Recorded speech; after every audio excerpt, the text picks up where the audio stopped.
Bonjour à toutes, bonjour à tous, je suis ravie de vous retrouver pour ce nouveau talk. Aujourd'hui, on va parler du leadership de l'inclusion. Et pour ce faire, j'ai le plaisir de recevoir Hervé Essa. Bonjour Hervé. Donc, bonjour à toutes et à tous également et merci beaucoup de m'accueillir sur ce plateau. Et en effet, leadership de l'inclusion, le sujet du jour. Le sujet du jour. Tu es executive coach, conférencier, formateur. Écrivain aussi, à tes heures perdues. Et bien évidemment, tu interviens au sein des organisations avec ta structure Nice Your Time, mais aussi avec ton collectif Human Centric Leaders. Exactement. Donc, qu'est-ce qui m'a amené à aller peut-être en une phrase. Donc, moi, j'ai 50 ans, j'habite Paris aujourd'hui. Et même si 80% de mon travail, c'est à l'international. Donc, je suis déjà dans l'inclusivité de par mon activité depuis toujours. J'ai étudié en Angleterre, après j'ai eu 3 grandes sociétés françaises, mais toujours internationales, que ce soit éditeur logiciel, transformation numérique. Et donc du coup, j'ai autant travaillé avec l'Asie, les États-Unis, l'Europe, également l'Afrique. Donc l'inclusivité dans les différentes cultures a été l'environnement dans lequel j'ai toujours baigné. Aussi de l'inclusion. Et d'ailleurs, on va commencer par se poser cette question tous ensemble. C'est quoi un leader inclusif, Hervé ? Un leader inclusif. Alors j'ai démarré, si tu veux bien, par leadership inclusif en fait même. Le leadership inclusif, en fait, quand on parle de leadership, on va parler de culture de leadership. Donc on va parler de la culture dans l'organisation, la culture de leadership qu'on va mettre en place, et dans le cas présent de inclusif. Donc c'est comment je fais pour diffuser toute cette culture au sein de toute l'organisation. Et ça nous amène donc au leader inclusif, donc la personne, toi, moi, toutes les personnes dans le monde qui sont leaders inclusifs. Je pars du principe que nous sommes toutes et tous leaders. Et donc du coup, le leader inclusif, c'est avant tout une posture, le leadership. Quelle posture il incarne? Et le leader inclusif incarne en fait l'inclusion dans la diversité. Tu vois, je fais même le geste, l'inclusion dans la diversité pour l'accueil. Et en accueillant l'inclusion dans la diversité, en fait, ça permet de créer des environnements, des espaces de travail dans lesquels les collaborateurs et collaboratrices se sentent écoutés, se sentent valorisés et se sentent évidemment inclus. Et ça permet entre autres de créer des espaces d'échange dans lesquels on se sente libre de parler.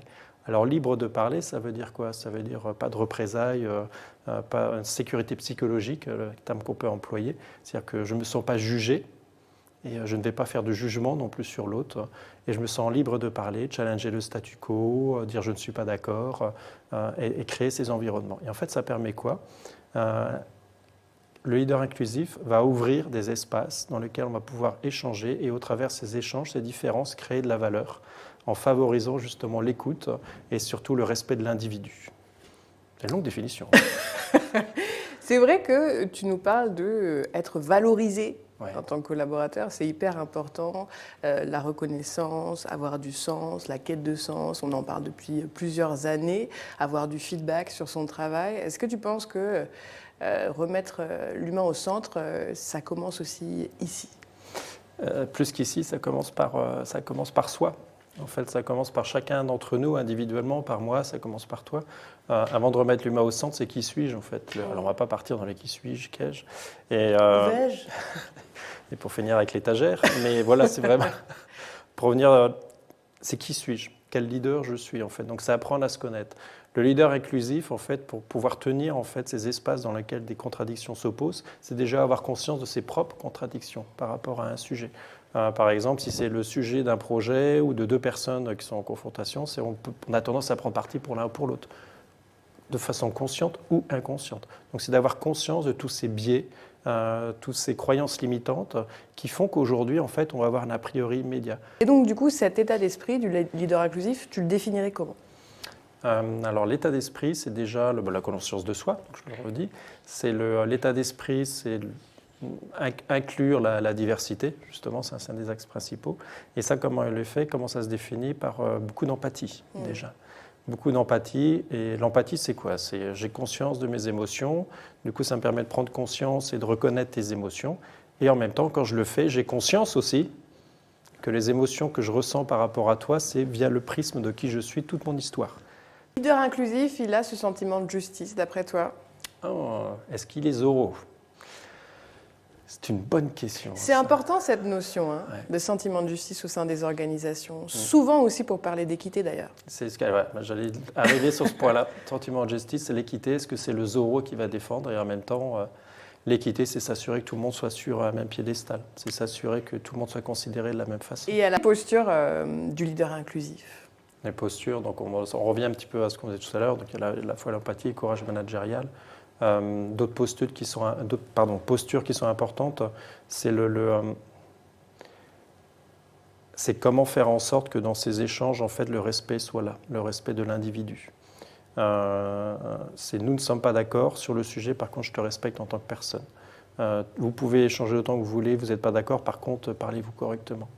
Donc c'est comment en fait il amène également ce respect, cette écoute généreuse et s'assure de l'équité, on peut parler de ça, de rôle et fonction.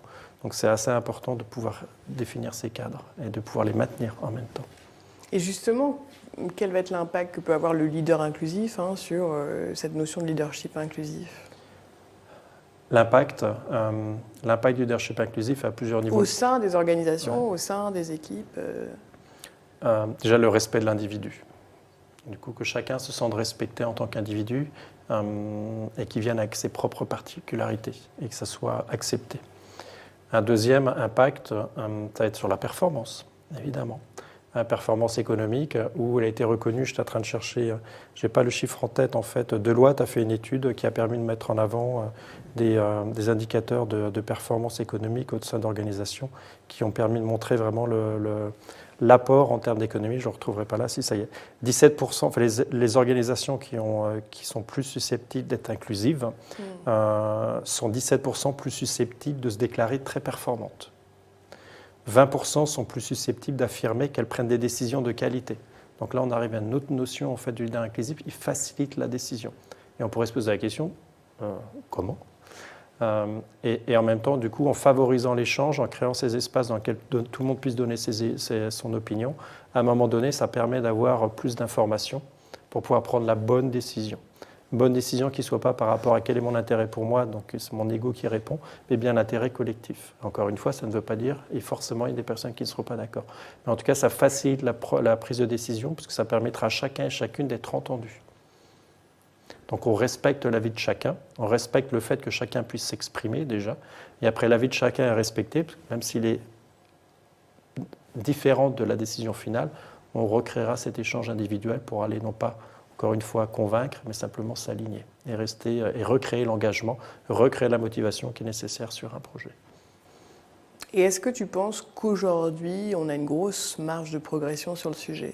Ou est-ce que les organisations sont de plus en plus quand même justement alertes sur ces sujets, volontaires aussi à avoir de l'impact et à opérer ces changements ? Question très intéressante, je vais l'aborder sous l'axe de c'est quoi l'intention derrière en fait ? C'est quoi l'intention d'une organisation de mettre en place et de promouvoir, développer le leader inclusif ou une culture de leadership inclusive ? Donc c'est quoi l'intention derrière ?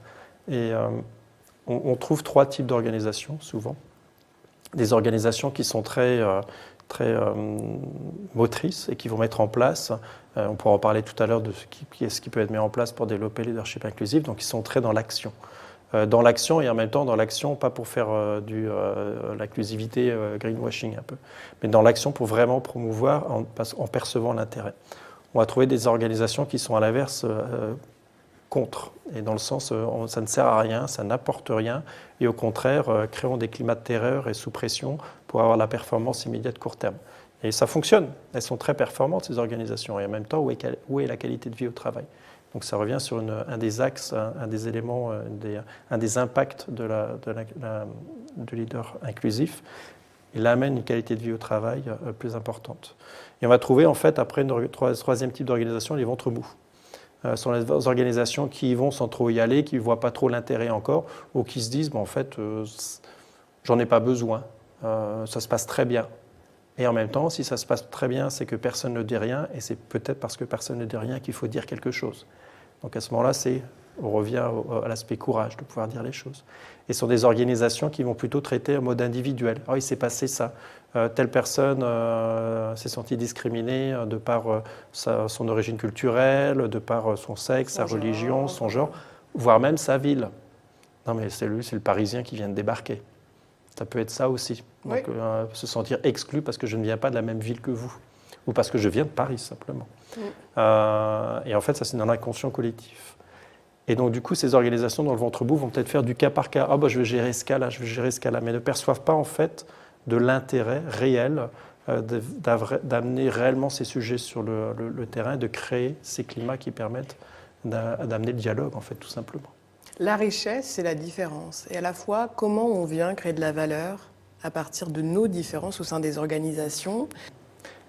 Tout commence par le haut. En coaching, et ça c'est un des mantras qu'on utilise, une organisation ne peut pas aller au-delà du modèle de pensée de son dirigeant. Bob Anderson qui le dit, le concepteur du Leadership Circle Profile. Donc une organisation ne peut pas aller au-delà du modèle de pensée de son dirigeant. Donc si vous avez un patron dictatorial, a fortiori l'organisation sera dictatoriale.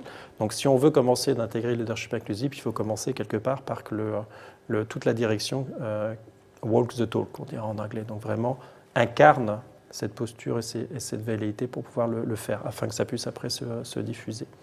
Donc ça, c'est un élément qui est quand même assez structurant. Et à la fois, il ne suffit pas de le dire pour le faire, on est d'accord? Exactement, il faut aussi le montrer derrière, il ne faut pas le dire pour le faire. Donc ça passe par exemple qu'eux commencent déjà par suivre une propre formation sur qu'est-ce que le leadership inclusif, pour pouvoir acquérir, comme on le disait tout à l'heure, tout ce vocabulaire, toute cette terminologie. Qu'est-ce qu'on entend derrière? C'est horrible, je vais dire ça, mais cette catégorisation, quelque part, de ces différences. Alors, ça peut être différence, on a parlé un certain nombre, culturel et autres, mais différence d'opinion. Donc, c'est d'apprendre comment je fais aussi pour gérer ces antagonismes au sein de l'organisation qui peuvent être présents entre deux individus, entre deux directions, entre deux départements, entre deux filiales. Combien de fois on trouve dans des organisations, moi ça a été le cas dans une dans laquelle j'ai été, au tout début en fait on était deux structures différentes, donc des business units, à l'époque on appelait ça autonomes financièrement, leur propre PNL, et en même temps sur le même marché, de temps en temps en compétition. Donc comment on fait du coup pour avoir des échanges constructifs sur des projets communs sur deux entités qui sont en train de défendre leurs propres intérêts en vendant potentiellement la même chose aux mêmes clients. Donc comment je fais pour tenir ça en tant que dirigeant? Qu'est-ce que ça coûte? Qu'est-ce que moi ça me coûte? Comment je vois les choses et comment j'avance? Donc ce n'est pas uniquement en effet sur tout ce que le DEI permet et apporte, toute la structure, l'organisation, les modèles qui sont juste valables de façon incroyable et qui deviennent maintenant quelque part, on commence à voir des organisations nécessaires pour apporter ce vocabulaire, ce terreau fertile sur lequel on peut justement créer ces échanges et en même temps sur des décisions qui sont plus opérationnelles, stratégiques. Est-ce que je vais investir sur tel projet? Est-ce qu'on lance tel projet? Est-ce qu'on arrête tel projet? Est-ce qu'on vend telle filiale? Donc sur des sujets aussi simples, est-ce qu'on recrute cette personne? Qui allons-nous promouvoir cette fois-ci? C'est de dire simplement, en tant que le leader, c'est une posture. Le leadership est une posture. Qu'est-ce que j'incarne dans l'inclusivité? Qu'on ait une organisation matricielle, structurante, hiérarchique, ce n'est pas la structure qui définit les hommes. Ce n'est pas la structure qui va définir la culture du leadership. Ce n'est pas la structure qui va définir la culture tout court de l'organisation. Ce sont les femmes et les hommes que constitue cette organisation. Et donc, en effet, si après la compétition permet d'amener quelque part d'effervescence et de tenir ces deux polarités, on parle de polarité à ce moment-là, en termes de compétition de département, en termes d'avis, en termes de type de population, si ça fonctionne, ça fonctionne. Ça ne fonctionne pas, qu'est-ce qu'on veut en faire? La question à chaque fois, c'est qu'est-ce que j'en fais? C'est quoi mon intention derrière? Et revenir à l'intention première. Quel est le besoin fondamental de ces personnes de pouvoir le faire ainsi? Et quel est du coup l'impact sur chacun de mes collaborateurs et donc sur l'organisation en tant que telle? Et comment on va créer justement des espaces de manière pragmatique qui permettent justement de développer ce terreau de l'inclusion au quotidien? Créer ces espaces, c'est déjà amener cette culture. C'est amener cette culture, comme on l'a vu tout à l'heure, qui doit venir d'en haut. Qui doit venir d'en haut, mais pas uniquement le dire, mais bien le faire et l'incarner derrière. Créer ces espaces, c'est aussi d'amener en fait cette sécurité psychologique dans lesquelles en fait les collaborateurs, collaboratrices se sentiront écoutés, valorisés et donc du coup quelque part inclus. La façon de pouvoir le faire, créer ces espaces, c'est aussi en peut-être justement déployant des différents outils techniques, pratiques, DEI en études qui apportent de magnifiques modèles, pour tout le monde que comprenne bien, DEI, diversité, équité et inclusion, éviter les acronymes pour être sûr que tout le monde soit aligné avec nous, pour déployer justement une stratégie autour de la diversité, l'équité et l'inclusion qui va amener tous les outils, le vocabulaire et la compréhension de ce que ça peut amener et de qui est quoi. Et en même temps, du coup, ce n'est pas suffisant.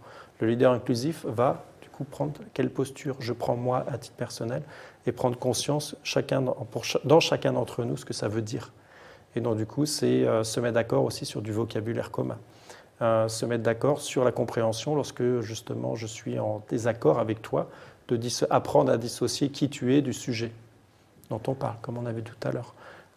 C'est également peut-être, certains vont déployer des petits groupes de réflexion au sein de l'organisation, dans des organisations beaucoup plus grandes, ayant des représentants peut-être par groupe.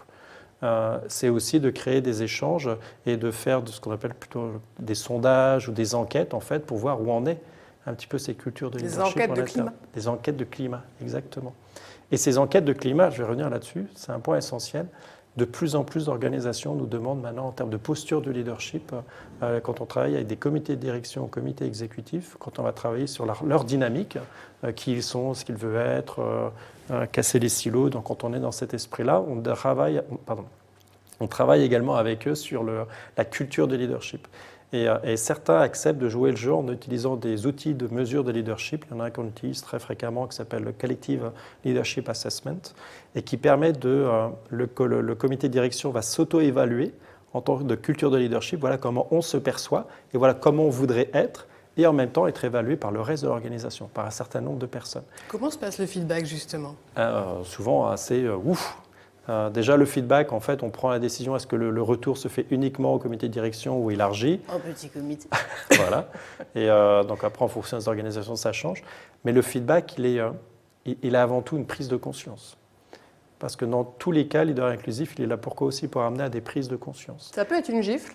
Ça a été, je l'ai vu dans certains cas, ça a été une gifle. Et donc du coup, ils étaient, mais non, on n'est pas comme ça. C'est pas nous ça. J'entends, vous dites que vous pensez que c'est pas vous, mais vous voyez comme ça, et l'organisation vous voit comme ça. Donc j'entends. Et en même temps, qu'est-ce que ça dit de vous, de votre propre valeur perçue, valeur vécue. Exactement. Différence de prisme aussi. Et donc du coup, ces ateliers sont des vrais ateliers de leader inclusif. Parce qu'on est en train de tenir en fait différentes polarités sur comment je me vois, comment je suis perçu, la valeur apportée, et ça amène des échanges qui sont magnifiques. Parce qu'on amène ce cadre en fait du coup pendant ces ateliers de sécurité psychologique pendant lesquels ils peuvent échanger librement, ouvertement, se sentir inclus, ne pas se sentir jugés et ne pas juger les autres. Et ça permet de créer des échanges ouverts qui amènent de la richesse. Et tu posais la question tout à l'heure. Comment, quelque part, on apporte de la valeur. Et là, ça apporte une valeur incroyable. La prise de conscience de qui nous sommes en tant qu'instance de direction. Et dans le respect. Et dans le respect. Sans le jugement. Et sans le jugement, et surtout en respectant les individus, d'où ils viennent et qui ils sont. Et cette prise de conscience est déjà extrêmement impactante. Et donc, du coup, on est déjà dans la posture du leader inclusif, en les amenant à prendre conscience des polarités qu'ils ont en eux, individuellement, mais également collectivement. Et après, qu'est-ce que vous voulez en faire par rapport au reste de l'organisation ? Est-ce que tu penses qu'on recrute une personne avant de recruter des compétences réellement dans les organisations aujourd'hui ? Alors, je vais répondre avec des statistiques. Le World Economic Forum, lors d'une étude qui était, je crois, 2020, a publié que d'ici 2025, donc c'est demain, que les soft skills sont prépondérantes dans le recrutement des collaborateurs, collaboratrices. Et part du principe, du postulat que les hard skills, ça peut s'acquérir plus facilement.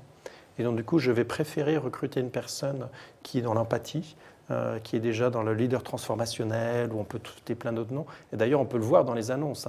Maintenant, on commence de voir dans les annonces leader coach, leader facilitateur, leader inclusif. Je suis sûr qu'on va pas tarder de le voir. J'en ai pas vu récemment, mais je suis sûr que ça existe déjà. Donc, on voit ces postures en fait qui sont demandées des leaders. Quelles sont les 3 questions qu'on doit se poser justement pour savoir si on est un leader inclusif d'après toi ? Est-ce que mes équipes ont confiance en moi ? Ça peut être une des questions. C'est-à-dire en fait que si vos collaborateurs, collaboratrices ne viennent pas vous voir pour vous dire par exemple « je me suis trompé, j'ai fait une erreur, j'ai besoin d'aide, je ne suis pas sûr, est-ce que tu crois que c'est la bonne décision ? Je ne suis pas d'accord avec toi ». Donc si vos collaborateurs, collaboratrices ne viennent pas vous voir peut-être avec ces questions-là, posez-vous la question, est-ce que je leur donne un cadre dans lequel en fait l'inclusivité est présente ? Est-ce que je les laisse être eux-mêmes ? est-ce que je leur donne l'autorisation de venir vers moi pour avoir des échanges sur des sujets sur lesquels on n'est pas forcément d'accord ou montrer leur vulnérabilité? Parce que l'une des caractéristiques du leadership inclusif, c'est aussi de montrer sa propre vulnérabilité, ses émotions, ses erreurs. Et du coup, posez-vous la même question, est-ce que vous le faites avec votre responsable? Même chose. Donc voilà, deuxième question, ce serait ça. Troisième question sur est-ce que je suis un leader inclusif, c'est au final, c'est quoi mon intention de devenir un leader inclusif? Je mettrai ça comme troisième question. Quelle est ma réelle intention? Est-ce que c'est pour servir mes propres intérêts? Donc du coup, je vais faire ça parce que c'est la mode, j'ai lu plein d'articles dessus, tout le monde le fait, donc je vais le faire. Pour rentrer dans les stats, voilà, pour rentrer dans les stats, je coche la case et je suis leader inclusif. Ou est-ce que réellement, j'ai cette velléité à créer ces échanges, à créer ces espaces et d'apprendre à partir de là? Est-ce que j'ai la ferme intention de me dire la ferme conviction que c'est la bonne marche à suivre, qu'en remettant l'humain au centre dans la divergence et donc dans l'inclusion, ça va créer de la valeur dans l'organisation dans laquelle je suis et en moi, qu'est-ce que j'ai à en apprendre en fait de tout ça en même temps? Voilà les trois questions que je cite. Est-ce qu'on peut parler d'exemplarité managériale aussi? En fait, dans l'exemplarité managériale, quelque part, c'est la posture première, hein, qu'elle soit leader inclusif ou n'importe quel type de leader, c'est j'incarne et je montre la posture que j'aimerais que vous ayez. Évidemment, on arrive au courage managérial aussi qui est derrière, qui est très important, c'est quelle posture je prends. On en parlait un petit peu tout à l'heure, c'est la capacité à dire les choses, à nommer et prendre une décision de façon assertive en sachant que je peux quelque part soigner la relation après. On revient à la différence entre sujet et relation. Je sais que dans un désaccord, je vais pouvoir rétablir la relation avec toi après parce que tu as confiance en moi, j'ai confiance en toi et on se connaît. Parce qu'on a été justement dans ces confiances établies au travers de la vulnérabilité. Tu disais, on ne peut pas aller au-delà du mode de pensée du dirigeant. Oui. Est-ce que c'est possible que le changement vienne du bas quand même? Oui, c'est tout à fait possible. Et remonte et infuse plus haut. Et là, je vais faire le pont, je vais refaire le pont avec leadership conscient et automatique. Merci d'amener cette question, très, très importante. Oui, si on a un dirigeant dictatorial, en effet, si vous êtes avec vos propres équipes, en effet, vous pouvez du coup laisser le contrôle de l'extérieur sur votre propre posture de leader. Et affliger, quelque part, j'ai envie de dire, ou faire l'effet ricochet de ce qui est en train de se passer dans le reste.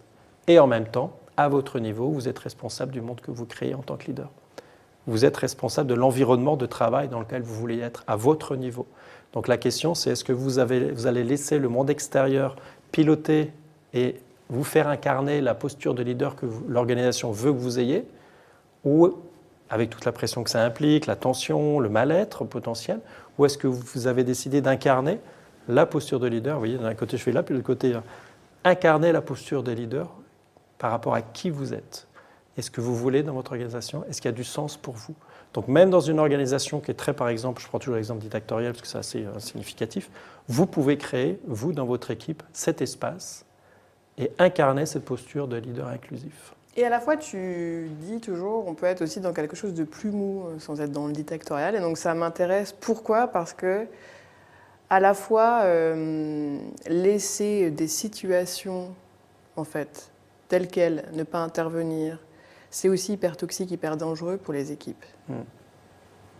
J'ai une posture, mais pas réellement affirmée, et donc en termes d'affichage, oui, mais quelque part dans les faits, je laisse se passer les choses, je laisse potentiellement les managers avoir des désaccords, je laisse les conflits monter au sein de mon organisation, et à la fois ça me convient bien aussi, quoi. Je vais revenir à l'essentiel. Je vais revenir à un des points que j'ai dit. C'est quoi ton intention derrière? En effet, c'est par exemple, je décide de laisser mon organisation, mes équipes s'auto-gérer, voir où ça va. Créer du turnover. Créer du turnover et en même temps, du coup, aussi s'auto-gérer. Donc, voir, ça peut être une façon de déléguer et donner l'autonomie. Et à partir du moment où je pars du principe que j'ai des équipes dirigeantes en dessous de moi qui sont en capacité de créer l'environnement de travail qui est adéquat parce je sais qu'ils sont dans la culture de leadership, je peux laisser faire. Et je peux laisser faire les conflits parce que je sais qu'ils sauront gérer. Et en même temps, ça peut être à risque. Parce que peut-être que je pense qu'ils savent, mais en fait, ils ne le savent pas. Donc du coup, quelle est l'implication que ça peut avoir? Et on trouve en effet des organisations dans lesquelles, en fait, en fonction des départements, on va avoir une ambiance qui est différente. on va avoir des attitudes qui sont différentes. On va avoir un turnover plus fort dans un département que dans un autre.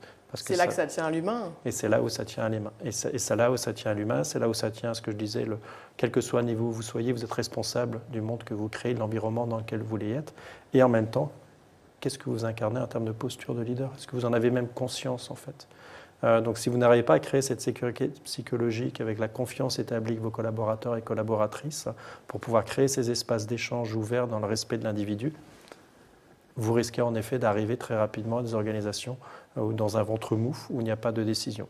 Et si l'intention était de... Parce qu'après, le deuxième type d'intention, ça peut être je laisse faire, parce qu'en fait, je ne sais pas comment faire. Si tu devais laisser 3 clés essentielles pour être un leader inclusif ou pour être dans le leadership de l'inclusion au quotidien, pour toutes celles et ceux qui sont avec nous aujourd'hui, quelles seraient-elles? Alors la première clé, je pense que vous l'avez perçue, c'est la connaissance de soi. Évidemment, c'est avant de savoir quel leader je suis, c'est qui suis-je en fait? Quels sont qui suis-je intérieurement? Ça serait la première clé. La deuxième clé, c'est, et donc du coup, dans le qui suis-je, comment j'arrive à gérer mes propres antagonismes, mes propres polarités. La deuxième, c'est accepter accepter les polarités, accepter de pouvoir laisser s'exprimer des avis divergents face à moi. Une deuxième clé, c'est de pouvoir le laisser faire et ne pas d'être tranché et qu'à chaque fois d'être à l'écoute de soi-même. Qu'est-ce que ça fait en moi? Donc on revient au point 1.